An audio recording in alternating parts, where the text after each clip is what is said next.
everyone, and welcome back to my channel, where everything you're about to hear and see has been done in one take. I am your host, the One Take Man. As of filming, today last year, the second half of Bojack Horseman's final season was aired. Premiered. Thereby concluding the best TV show of the decade. According to not just me, but also a whole bunch of specialists in the field. And today I want to honor it by giving you telling you what I think the 10 best episodes of the show are. I have two disclaimers I want to get out of the way first. First off,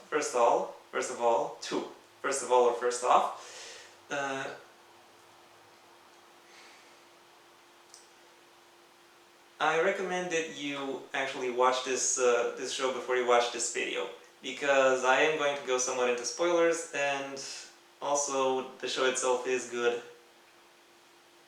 and I recommend it, and I suggest that you watch it, and then come back and watch this.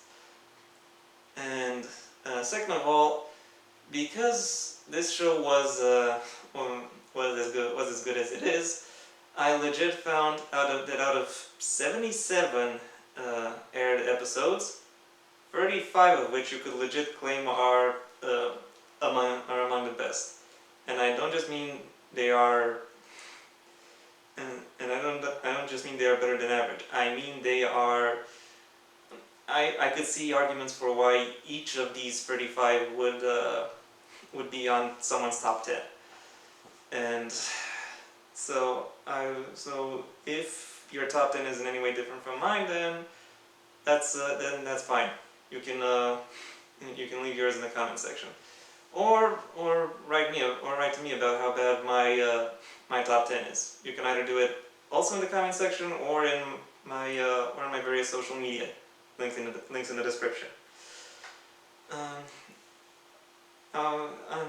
Because I've had so many, there were a lot of pretty good ones I've had to cut out, and I've compiled some of the good ones in an honorable mentions list, which I will get through before I get through the rest of this. Before I get to the actual meat of the video. First off, among the honorable mentions, which will all be chronological, or rather they will be told in air order. First off, we're starting off with Season 1, Episode 1. Bojack Horseman, The Bojack Horseman Story, Chapter 1. Yeah, the pilot.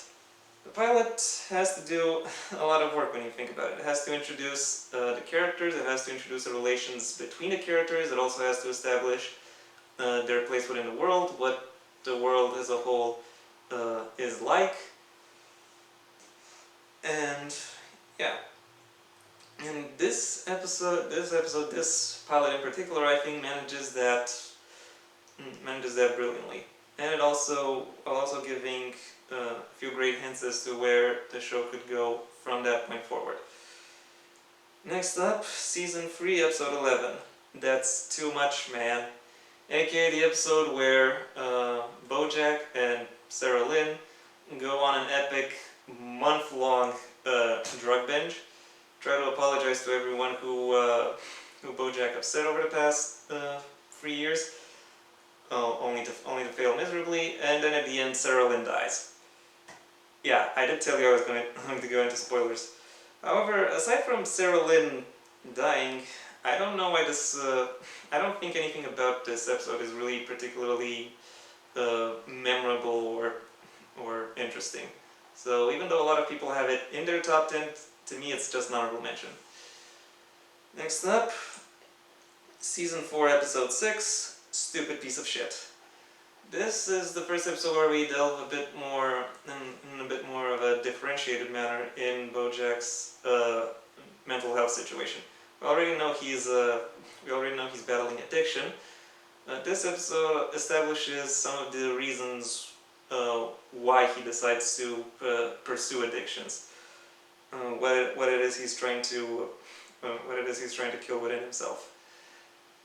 And This episode is also noteworthy for doing something that other episodes of this series would do somewhat better, namely the use of very creative, very crazy animated sequences when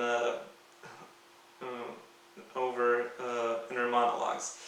So yeah, another reason why this episode in particular is noteworthy.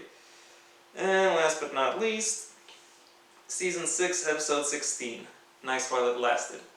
Because, yeah, I'm putting both the series pilot and the series finale in the honorable mentions, because they are both good, and also they are good for similar reasons. Because the pilot and finale are pretty similar, come to think that you have to establish where the characters are and how the world developed around them, how their relationships have changed, and also potentially give hints as to what could happen in the future. And the fact that this show managed to pull off this finale as good as it did, I think is a testament to its quality overall. Anyway, that out of the way, let's get into the actual top 10. Starting with number 10, Season 2, Episode 7, Let's Find Out. This is the episode where Bojack shows up on a game show hosted by his former rival, Mr. Peanut Butter. I have to admit, Mr. Peanut Butter is my least favorite character of the main cast. Him being happy-go-lucky always struck me more as obnoxious rather than relatable or charming. And really, it is the later episodes that really delve into the darker aspects of his personality that I really think show him off best. And this episode is the first one that delves into it, as he uses his position as host of the game show where Bojack is a guest in order to kind of tease and somewhat torment him in a manner he finds to be joking, but it's actually much more of a series of jokes on Bojack's expense. Also, there are a whole bunch of all the other characters are running around backstage, getting into all sorts of mishap. It's very funny, and it is very creative with the setting that it employs, and it really showcases the strengths of Bojack Horseman as a comedy series. Next up, number 9, Season 2, Episode 11, Escape from LA.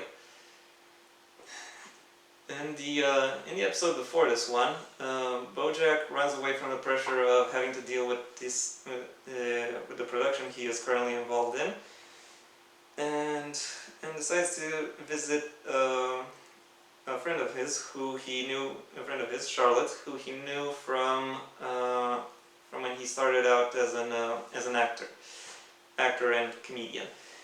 And he finds out that she has made a life for herself there. She has a family, she has her own business, that kind of American dream thing. And she finds that, and he finds himself to be very much at peace there, and he stays there for 2 months until something happens which causes a major rift between him and Charlotte. A rift so major that she actually and drives him away. I would say pushes, I would say chases, but really drives seems like the best descriptor. So, and yeah, the previous example was of how Bojack works. The previous episode was an example of how Bojack works as a comedy story. This is a perfect example of how Bojack works as a drama story. It's a morality play. However, instead of the protagonist teaching a lesson, the protagonist fails to learn a lesson, and that costs him. It costs him a very good friendship.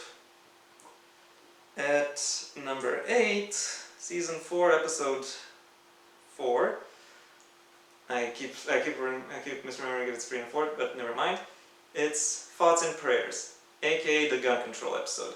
Though it isn't really about gun control per se. It's rather about the attitudes that pop up around gun control. It's about hypocrisy, it's about empowerment, and it's about the struggle of living as an independent individual within an interdependent society. And also, it's really freaking funny. Like, this is Bojack at its height as a satire. This is what Bojack looks like when it wants to do comedy, when it wants to do humor. And it does those very well. The topic of gun control is introduced organically within the story, and the reactions all the characters have to this problem are very much rooted in their personalities and in the ways they approach life in general. And this attitude is, like most other things, just an extension of that. So yeah. And it is one of 3 episodes that is worth checking out the show for on their own. The other 2 are also on this list, but we'll get to them. At number 7, we have Season 1, Episode 8, The Telescope. The first episode that really delves into Bojack's past. We have seen hints and flashbacks of this before over the course of the first season. However, with Episode 8, yeah, we finally get to see what Bojack's backstory is really like. Mainly, we get to see him visiting his former best friend and the producer of the show that made him famous, Herb, who is dying of cancer, and he tries to be a courteous guest and tries to apologize to Herb for having betrayed him back when the show was still ongoing, but Herb rejects his apology, and I will say his motivation is still very believable. He's not just some jerk who can get away with it because he has cancer. He is very much a man with a wounded heart, and he very much has a strong principle regarding why he wants Bojack to suffer, even if it is in an initially or apparently petty manner. And it also is one of the first glimpses into the aspects of Bojack's character that are genuinely upsetting, about how fixated on being right and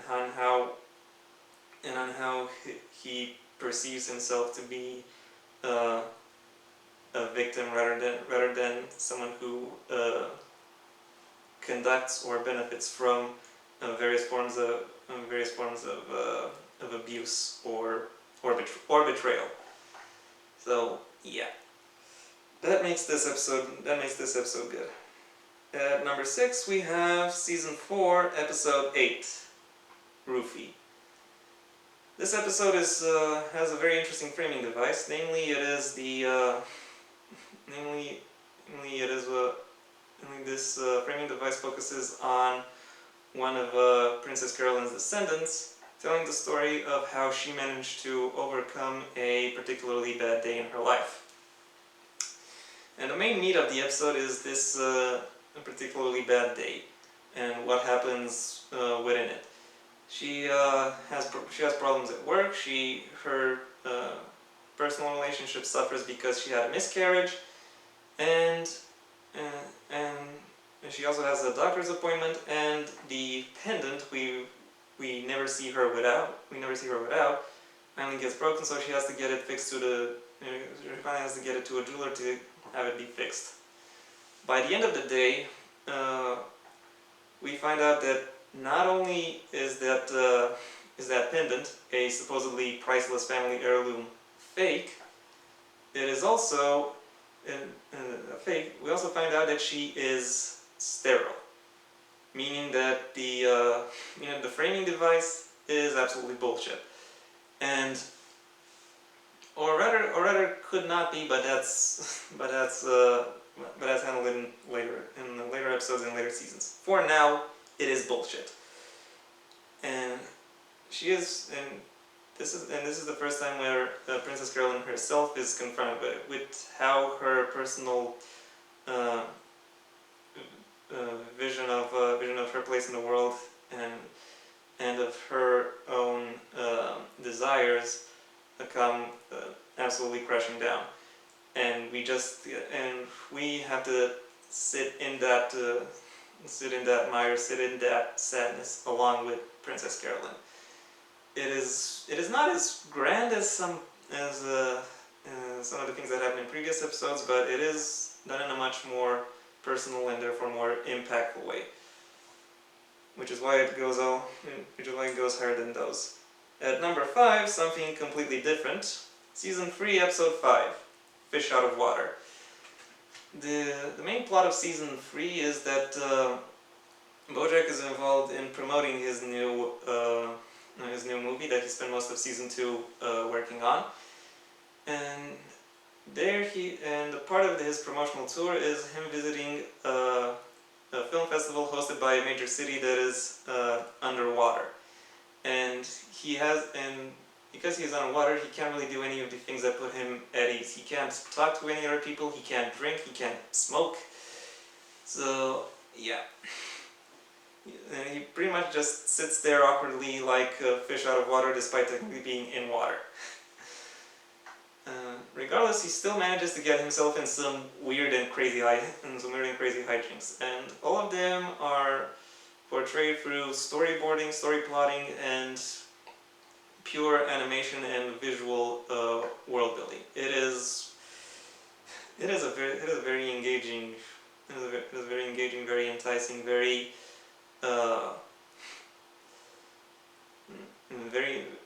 very interesting story that is told pretty much completely without words. There's a saying in the Bojack fandom that there are 2 brilliant episodes.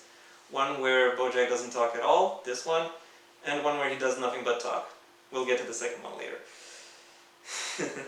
And it is also one of the 3 episodes I mentioned before that are worth checking the show out for on their own. And yeah, all I can say is, it's a great episode. At number 4, we have Season 6, Episode 10, Good Damage.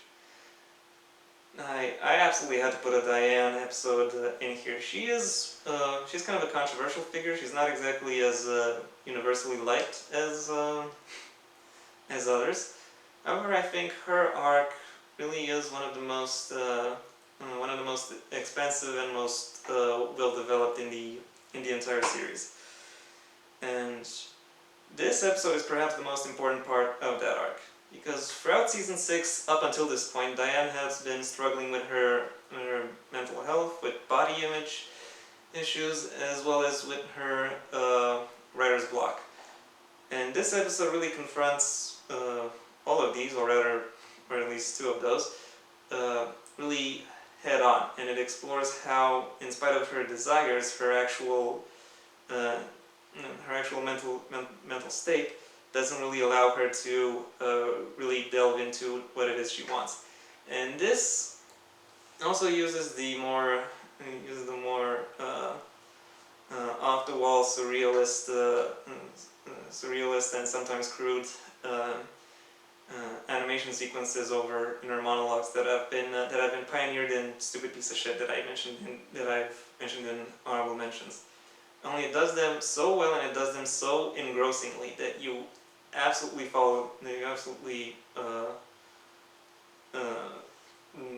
relate and empathize with Diane and with what it is she goes through. So, yeah. And a lot of people say that episode gave her some much needed dimension, and I can't help but agree. That's why I placed it this high.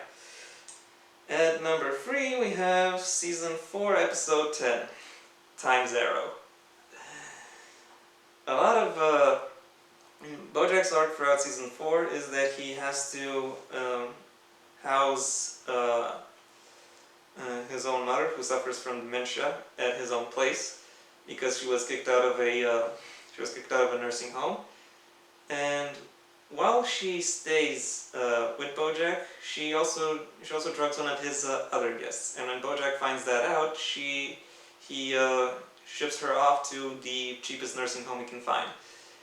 And this episode takes place all within her head as she is being taken to that cheap nursing home. And all I can say is, eh, holy shit. The things that she goes through in her head are reflections and parts of her backstory, of what made her the jaded, bitter asshole that Bojack resents for various reasons.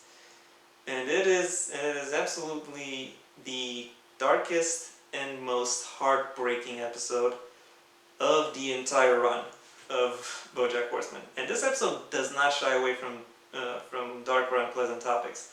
Like, it explores mental health, it explores addiction, it explores classism, it explores sexism, it explores basically almost every dark aspect of society you could think of.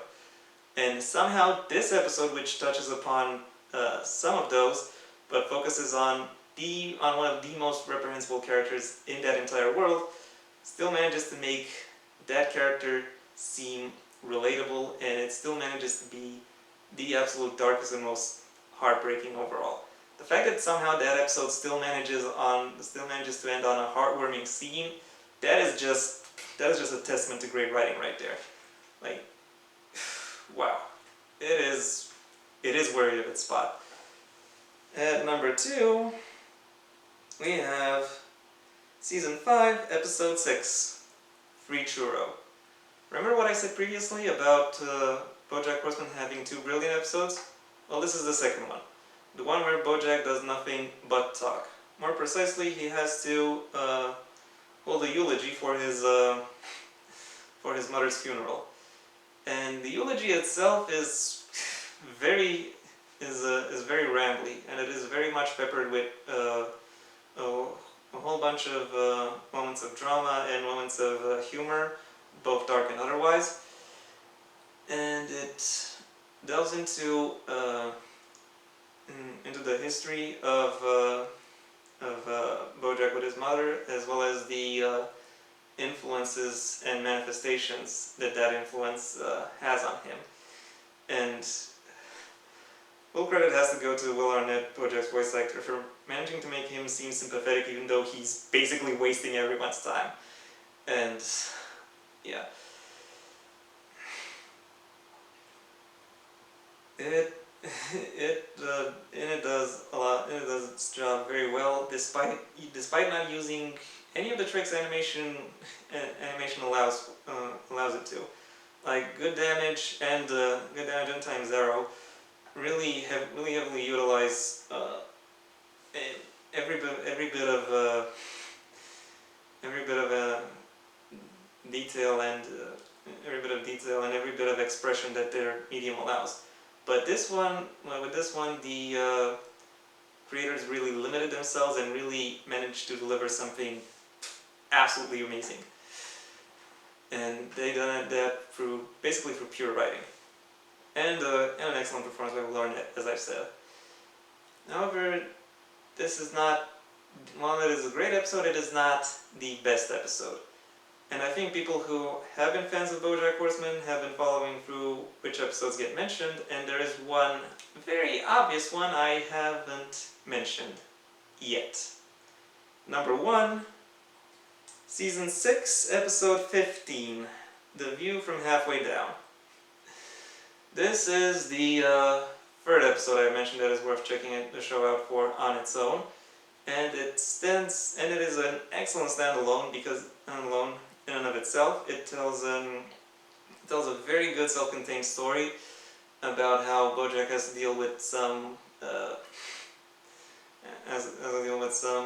very particular circumstances that surround his potential death, and then uses a lot of creative and a lot of creative setups, a lot of creative animation, and a lot of very and a lot of very smart writing to deliver its message and themes, but it also plays a lot with all of the all of the themes and all of the ideas and a whole lot of characters that that have showed up all throughout the show, and what they've meant to him, what they've meant to the story, and also all of their participations in some way or another reflect that brilliantly. Also, the ending. Holy cow! That ending. That excellent cliffhanger ending that really keeps you glued to the screen and to anything that could happen. Like on some level, you already know that the show isn't gonna end there, because you can see it's on Netflix. You can see that there's one more episode after it, but they just absolutely know how to milk every last drop of tension and of thematic significance through the way they've built up that cliffhanger and through the way they allowed it to sit. And it is a work of art. It is nothing more and nothing less than a work of art. It is absolutely the best episode of the best television show of the decade, and perhaps one of the best TV episodes of all time. Period. And yeah, that is my impression on the best of Bojack Horseman. Bojack Horseman does have some bad moments, as in quality-wise, but they are so few and so far between. The whole show is overall really freaking great. It knows how to handle complex and heavy topics with the maturity and thoughtfulness that they deserve, and also with a lot of humor. It is a very engrossing view, and I cannot recommend this show enough. And I hope you enjoyed my thoughts on it. Once again, if you have anything you'd like to add, the comment section is widely open. If you enjoyed this video, give it a like, and if you want to see when the next video comes out, then go ahead and subscribe. Maybe also ring the bell or do whatever else YouTube will ask of you. Until next time, I have been the One Take Man.